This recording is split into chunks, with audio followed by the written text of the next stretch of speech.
प्रिय विद्यार्थियों, ऑनलाइन कक्षा में आप सभी का स्वागत है। आज हम बी पाठ प्रथम के प्रथम प्रश्न पत्र के अंतर्गत रघुवंशम महाकाव्य के श्लोकों की व्याख्या कार्य करेंगे।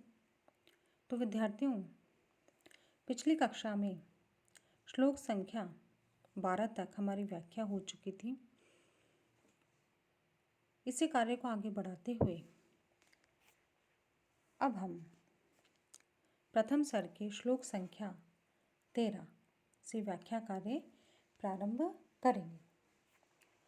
तो विद्यार्थियों देखिए, श्लोक संख्या 13।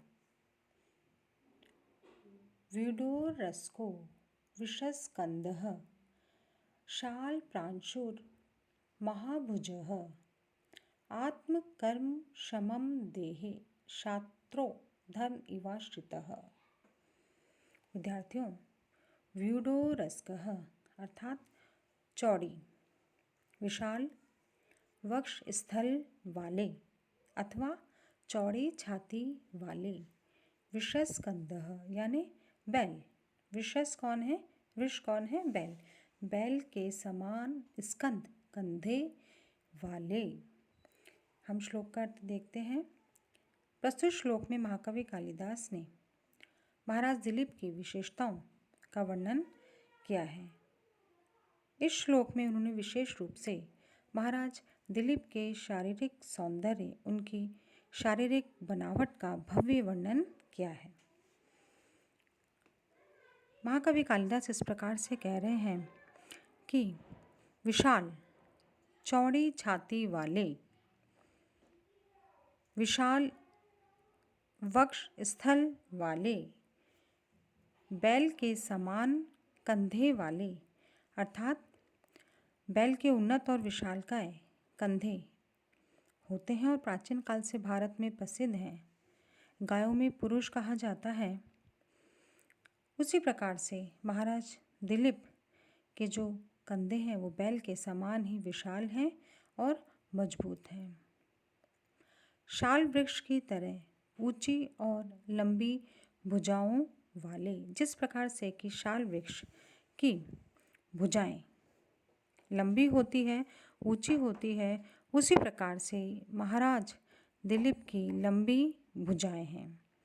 और महाराज दिलीप इस समय ऐसे प्रतीत हो रहे हैं जैसे कि मानो स्वयं क्षत्रिय धर्म ने ही अपने कर्तव्य के अनुरूप शरीर धारण कर लिया हो। अर्थात महाराज दिलीप साक्षात क्षत्रिय धर्म ही प्रतीत हो रहे हैं। क्योंकि क्षत्रिय का काम क्या है?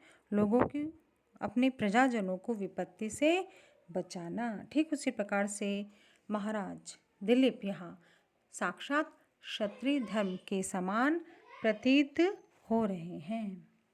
तो इस प्रकार से यहाँ महाकवि कालिदास ने अनेक उपमाओं के द्वारा महाराज दिलीप को साक्षात मूर्तिमान शरीरधारी पराक्रम के समान स्थित बताया है। अतः यहाँ पर उत्प्रेक्षा अलंकार है और अनुष्टुप छंद है। तो विद्यार्थियों, हम आगे की ओर चलते हैं। श्लोक संख्या 14। सर्वातिरिक्त सारेण सर्व तेजो विभाविना स्थितः सर्वोन्नते नूर्विक्रांत्वा मेरुरिवात्मना। सर्वातिरिक्त सारेण सभी प्राणियों से विशिष्ट बल के द्वारा, सर्व तेजो भी भाविना अर्थात सभी मनुष्यों का अपने प्रताप से जो तिरस्कार करने वाले हैं, ऐसे स्थित ऐसे विद्यमान हैं। और सर्वोन्नतेन समस्त प्राणियों में उन्नत, लंबे चौड़े, उर्वीम क्रांत्वा पृथ्वी को व्याप्त करके, दबा करके, मेरु एव सुमेरु पर्वत के समान आत्मना शरीर के द्वारा स्थित है। तो यहाँ पर भी महाकवि कालिदास राजा दिलीप की महत्ता, उनकी श्रेष्ठता और उनके शारीरिक संगठन, उनके भव्य, उनके उत्कृष्ट शारीरिक सौंदर्य, उनके तेजोमय आभा का वर्णन करते हुए इस प्रकार से कह रहे हैं कि जिस प्रकार से सुमेरु पर्वत ने अपनी दृढ़ता से, अपनी ऊंचाई से, अपनी कांति से, अपनी आभा से, अपनी दृढ़ कांति वाले और ऊंचे पदार्थों को दबा करके, अपने विस्तार से यानी अपने फैलाव से सारी पृथ्वी को व्याप्त कर रखा है, उसी प्रकार से सूर्यवंश में उत्पन्न महाराज दिलीप ने अपने शारीरिक सुंदर सुगठन बनावट से, अपने पराक्रम से, अपने शारीरिक आभा से, अपने दैदीप्यमान तेजोमय मुखमंडल की कांति से, लंबे चौड़े शरीर से, विशाल शरीर से सबको, समस्त मानवों को, समस्त प्रजाओं को, समस्त उनके समान कोई नहीं है, सबको नीचा दिखा करके, सबको दबा करके समस्त भूमंडल को अपने अधीन कर लिया है। तो इस प्रकार से विद्यार्थियों यहाँ पर महाकवि कालिदास ने राजा दिलीप और सुमेरु पर्वत दोनों के लिए समान रूप से समान विशेषणों का प्रयोग किया है। तो जिस प्रकार सुमेरु पर्वत सबसे ऊंचा है और अपनी कांति में सर्वोच्च है और सब कुछ उस सुमेरु पर्वत से नीचा है, ठीक उसी प्रकार से राजा दिलीप भी समस्त राजाओं में सबसे ऊंचे हैं और समस्त राजाओं के समस्त गुणों को दबा करके सबसे ऊपर भूमंडल को, पृथ्वी को उन्होंने अपने अधीन कर लिया है, अर्थात समुद्र तक फैली हुई पृथ्वी तक जिनके राज्य का विस्तार है। ऐसे महापराक्रमी महापुरुष के रूप में सूर्यवंश में उत्पन्न राजा दिलीप का वैभव है। तो इस प्रकार से विद्यार्थियों प्रस्तुत श्लोक में हम देखते हैं कि उपमा अलंकार और अनुष्टुप छंद हैं। और अब हम चलते हैं श्लोक संख्या 15 की ओर।